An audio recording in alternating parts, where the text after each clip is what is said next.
Assalamualaikum warahmatullahi wabarakatuh. Saudara-saudaraku sekalian, mari kita renungkan sejenak. And they see the sword in my hand. Jika kita hidup di zaman Rasulullah SAW dan kita melihat seorang pemuda yang tidak bisa membaca, bahkan tidak bisa menulis, atau dikenal sebagai seorang yang umi, tiba-tiba beliau berkata, "Aku adalah utusan Allah. Aku menerima petunjuk dari Allah." Apakah semua orang akan langsung percaya? Tentu banyak yang meragukan. Orang-orang terpelajar sekalipun mungkin akan berkata, "Bagaimana mungkin? Mana buktinya? Tukang fitnah, ngibul, pembohong." Mereka menuntut bukti yang nyata, sesuatu yang sesuai dengan standar pemikiran mereka pada saat itu. Di zaman kita sekarang juga demikian. Kita hidup di era teknologi, di mana segala sesuatu harus dibuktikan secara ilmiah. Lalu muncul seseorang bernama Muhammad Qasim bin Abdul Karim. Beliau bukanlah seorang ulama besar dengan gelar-gelar yang tinggi, melainkan seorang muslim biasa. Namun Muhammad Qasim datang dengan membawa pesan penting dari Allah Subhanahu wa Ta'ala. Muhammad Qasim mengatakan bahwa beliau telah melihat Allah Subhanahu wa Ta'ala di dalam mimpinya, bertemu dengan Nabi Muhammad SAW, dan beliau mendapatkan perintah untuk menyebarkan mimpinya kepada umat. Beliau membawa kabar gembira tentang masa depan Islam, kebangkitan umat, dan pesan untuk menyingkirkan segala bentuk kesyirikan yang ada.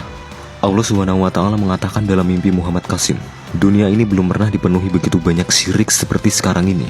Di mimpi lain Allah Subhanahu wa Ta'ala juga mengatakan, selama umat Islam tidak percaya pada mimpimu, aku tidak akan mengubah kondisi mereka. Mereka akan tetap seperti itu, dan aku akan terus menekan mereka dari segala sisi, sampai mereka mempercayai mimpimu sebagai kebenaran. Dan semuanya akan terjadi persis seperti yang telah aku tunjukkan dalam mimpimu. Sama seperti di zaman Rasulullah SAW. Banyak orang yang menuntut bukti.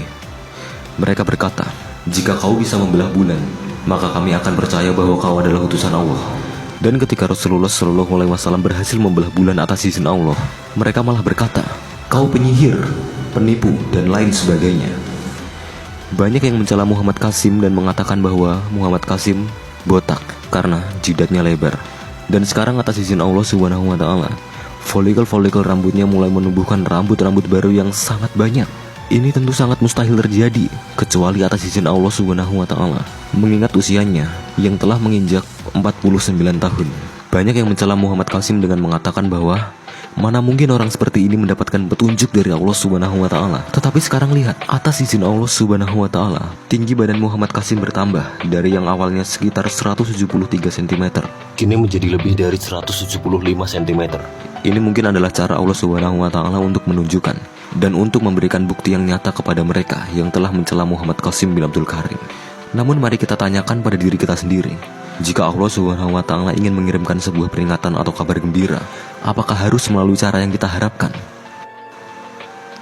Bukankah Allah Subhanahu wa Ta'ala Maha Kuasa dan telah memberi petunjuk kepada para nabi melalui cara yang di luar nalar manusia? Dan apakah kita semua merasa sempurna dan memiliki kekuasaan atas segalanya, hingga kita mengatakan bahwa Muhammad Qasim tidak mungkin mendapatkan petunjuk dari Allah Subhanahu wa Ta'ala?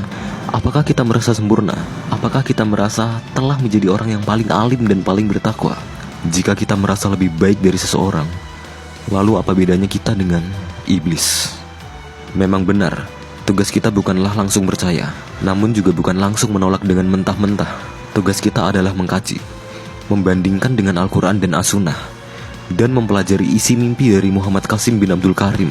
Dalam hadis Nabi Muhammad SAW bersabda, mimpi yang benar adalah satu bagian dari 46 bagian kenabian. Di zaman yang penuh dengan fitnah ini, mungkin saja kebenaran datang melalui jalan yang paling tidak kita duga.